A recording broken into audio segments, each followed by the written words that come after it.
Random House Audiobooks presents The Optimist's Daughter by Eudora Welty. Read for you by the author.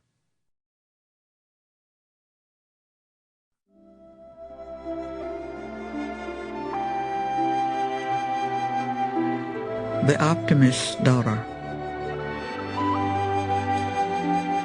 A nurse held the door open for them, Judge McKelva going first, then his daughter Laurel, then his wife Fay. They walked into the windowless room where the doctor would make his examination. Judge McKelva was a tall, heavy man of 71 who customarily wore his glasses on a ribbon.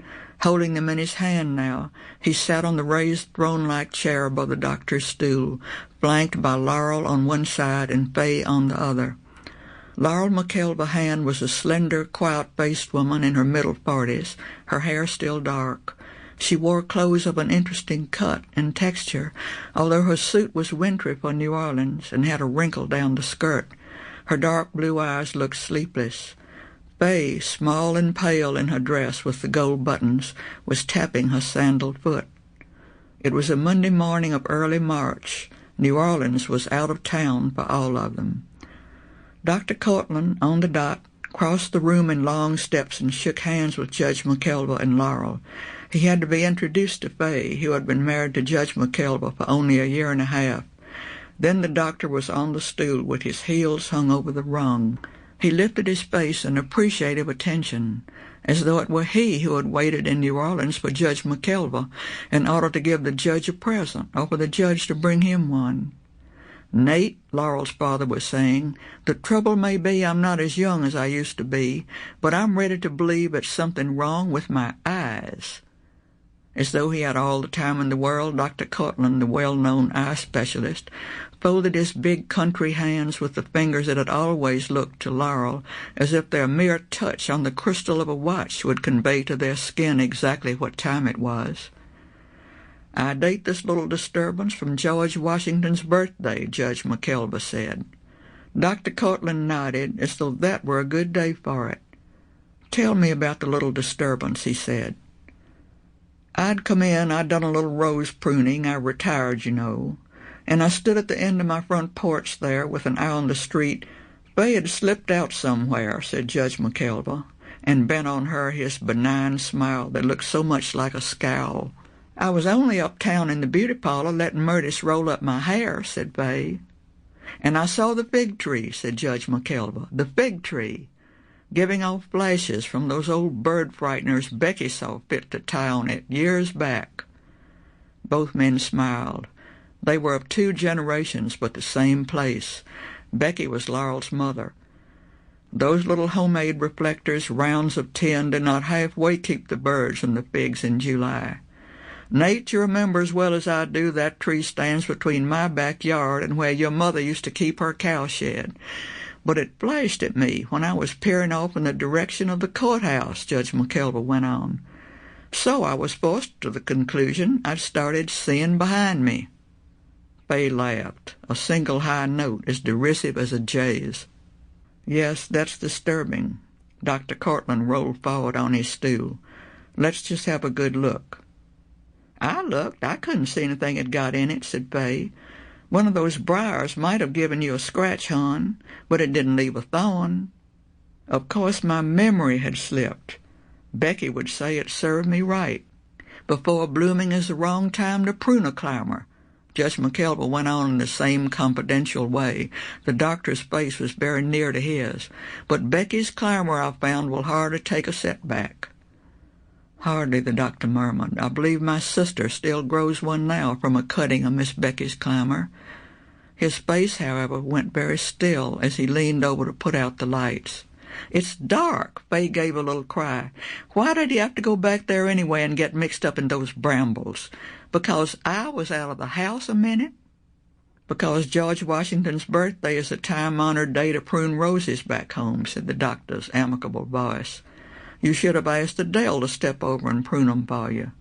"Oh, she offered," said Judge McKelva, and dismissed her case with the slightest move of the hand. "I think by this point I ought to be about able to get the hang of it." Laurel had watched him prune. Holding the shears in both hands, he performed a sort of weighty saraband, with a lot for this side and a lot for the other side, as though he were bowing to his partner, and left the bush looking like a puzzle. "You've had further disturbances since, Judge Mack?" "Oh, a dimness, nothing to call my attention to it like that first disturbance." "So why not leave it to nature?" Fay said. "That's what I keep on telling him." Laurel had only just now got here from the airport. She had come on a night flight from Chicago. The meeting had been unexpected, arranged over long distance yesterday evening. Her father, in the old home in Mount Salus, Mississippi, took pleasure in telephoning instead of writing, but this had been a curiously reticent conversation on his side. At the very last he'd said, "By the way, Laurel, I've been getting a little interference with my seeing lately. I just might give Nate Cortland a chance to see what he can find." He'd added, "Fay says she'll come along and do some shopping." His admission of self-concern was as new as anything wrong with his health, and Laurel had come flying. The excruciatingly small, brilliant eye of the instrument hung still between Judge McKelva's set face and the doctor's hidden one. Eventually the ceiling lights blazed on again, and Dr. Cortland stood, studying Judge McKelva, who studied him back.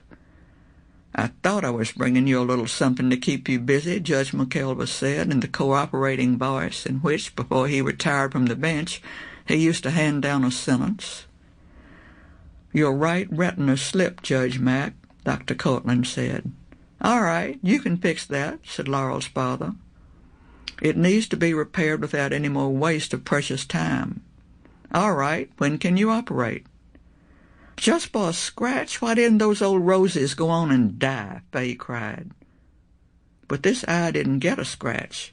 What happened didn't happen to the outside of his eye. It happened to the inside, the flashes too, to the part he sees with, Miss McKelva.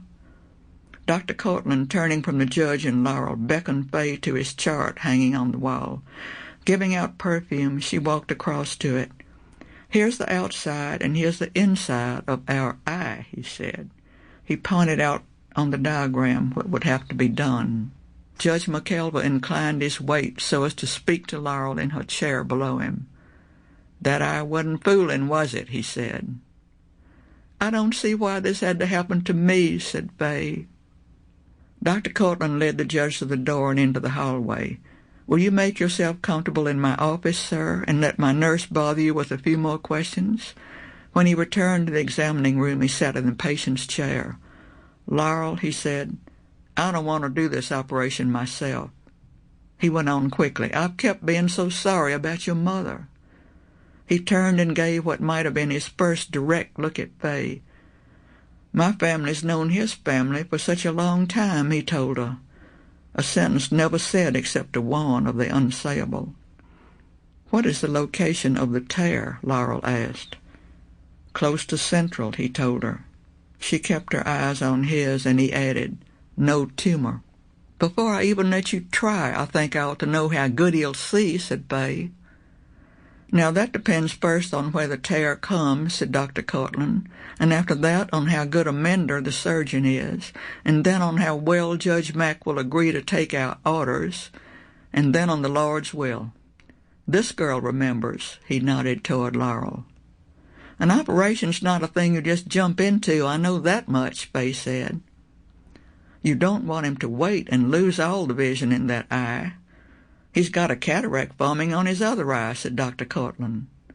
Laurel said, "Father has?" "I found it before I left Mount Salus. It's been coming along for years, taking its time. He's surprised. He thinks it'll hold off." He smiled.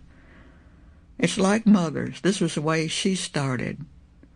"Now, Laurel, I don't have very much imagination," protested Dr. Cortland, "so I go with caution. I was pretty close to 'em there at home, Judge Mack and Miss Becky both. I stood over what happened to your mother.